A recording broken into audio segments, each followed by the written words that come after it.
औषध नाही, इंजेक्शन नाही, आता ऑपरेशन शिवाय पाठ आणि मानेच्या दुखण्यापासून आराम मिळवा. एनसी वेलनेस सेंटर, नवल पेट्रोल पंपासमोर, रेल्वे लाईन, सोलापूर. 17 महिने झालं. 2023-24 याचा 24-25 प्लस आता 25-26 पण ऊस गेलेला आहे. कारखान्यावरती आम्ही कमीत कमी 5-6 वेळा गेलेलो आहे.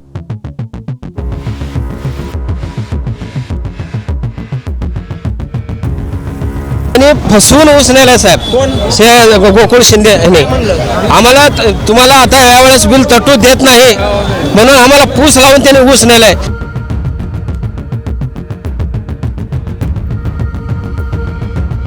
बिल नाही दिलं आता खत कसं घ्यायचं, बी आहे ना कसं घ्यायचं, परत त्यांनी टाळाटाळ करतात. आम्हाला त्याचं कारखाना ताब्यात द्यावं. कारखाना ताब्यात दिलं त्याने आम्हाला ना का बिल देणार. पूर्ण त्याचं सगळे जे प्रॉपर्टी आहे ते सगळ्या शेतकऱ्याच्या नावावर करावं. सोलापूर जिल्ह्यातील धोत्री येथील गोकुळ साखर कारखान्याने अनेक ऊस उत्पादक शेतकऱ्यांची बिले थकवली असून बिले न मिळाल्यामुळे शेतकऱ्यांचे नुकसान होत असून जोपर्यंत बिल होत नाही तोपर्यंत बेमुदत ठिय्या आंदोलन करण्याचा इशारा शेतकऱ्यांनी सोलापुरात दिला आहे. गोकुळ शुगर विरोधात सोलापुरात शेतकरी आक्रमक झाले असून त्यांचे काय म्हणणे आहे पाहूयात लोकप्रधान न्यूज चॅनलच्या या विशेष बातमीतून. आमचं 2024-25 साली ऊस गेलेला आहे. 193 टन ऊस गेलेला आहे. नादर अब्दुल जमादार, अक्कलकोट तालुका, कोरनूर मोठ्या. आमच्या एकूण 193 टन ऊस गेलेला आहे. आता जाऊन कमीत कमी 17 महिने झालं. 2023-24 याचा 24-25 प्लस आता 25-26 पण ऊस गेलेला आहे. कारखान्यावरती आम्ही कमीत कमी 5-6 वेळा गेलेलो आहे. तरी पण कारखान्यावाले काय करतात, आज देतो उद्या देतो, मग टाळाटाळ आणलेला आहे. गोकुळ शुगरचे पावते आहेत. धोत्री हे आमच्या पावत्या आहेत. अजूनही आम्ही कमीत कमी ऊस 12 महिने ऊस सांभाळून ऊस जाऊन 16 महिने झाला अजून ऊसाचं बिल आलेलं नाही. आणि आता सध्या पेरणी तोंडावर आलेली आहे. पेरणी करावं की कसं करावं, आता यांनी बिल नाही दिलं. आता खत कसं घ्यायचं, बी आहे ना कसं घ्यायचं, परत त्यांनी टाळाटाळ करतात. त्यांच्या कपिल शिंदेच्या मुलाचं लग्न झालं.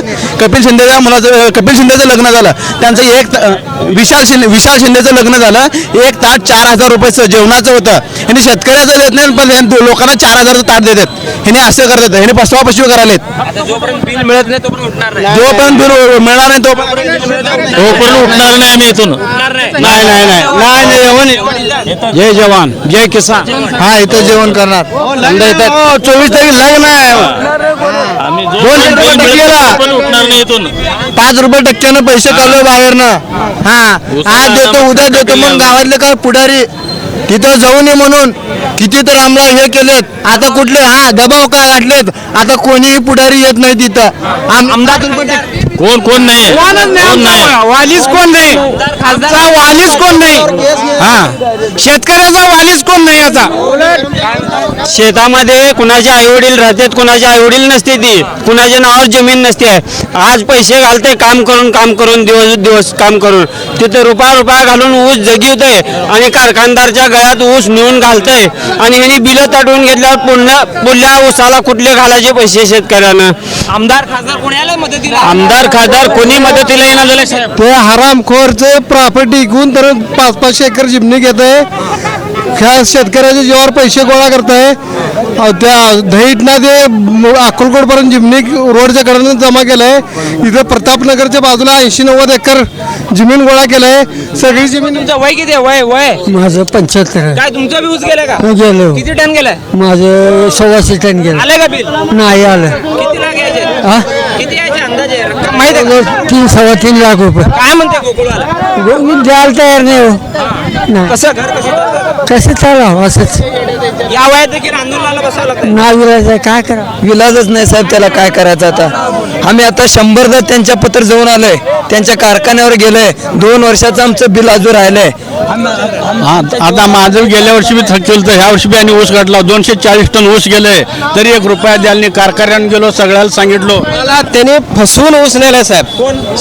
गोकुळ शिंदे यांनी आम्हाला तुम्हाला आता यावेळेस बिल तटू देत नाही म्हणून आम्हाला पूस लावून त्याने ऊस नेलाय. एक तर या शासनानं आम्हाला त्याचं कारखाना ताब्यात द्यावं. कारखाना ताब्यात दिलं त्याने आम्हाला ना का बिल देणार. पूर्ण त्याचं सगळे जे प्रॉपर्टी आहे ते सगळ्या शेतकऱ्याच्या नावावर करावं. पाय दुखत होता, पायाचा त्रास होत होता आणि अगोदर आम्ही पाय दुखतोय म्हणून पायावर खूप इलाज केला. NC वेलनेस सेंटरला भेट दिली. त्यांच्या ट्रीटमेंटनी मी अगदी आता 100% पूर्ण बरी आहे.